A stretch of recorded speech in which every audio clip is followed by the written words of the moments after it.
Manoloana ny zava-nisy tao amin'ny tanàna Nanjorobe dia nijoro mpandelanelana ny raharaha ireo ray aman-dreny ao amin'ny faritra Androy ahitana ny minisitra ny solombavambahoaka ny lolona ary ireo ray aman-dreny ara-drazana ny tanjon'izy ireo moa dia ny ampanjaka ny fitoniana.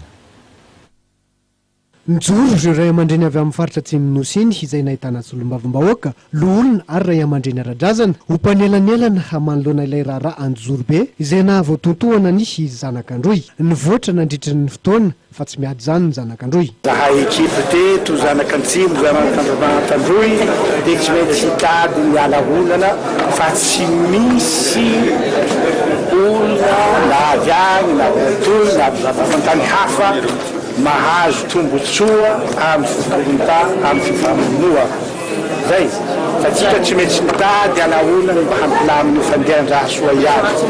Tsy misy olo tsy marary fo amin'ny raha raty kanefa moa tsika zanak'olombelona misy zany zavatra zany mety miseho tsika fa anjaratsika koa mitady alaolana amin'ny filaminana. Ny fampitona tetsy amin'ny ANSCP filoha ireo ray aman-dreny hijoro mpanelanelana amin'ity raharaha Anjorobe ity io tolakandro io ary nivory mikasika ny paikady entina andravonana ny disadisa. Resy lahatra tokoa izy ireo fa vahaolana trany ary tokony omena vahana ny fampifanantonana sy ny fampiresahana eo amin'ity raharaha ity.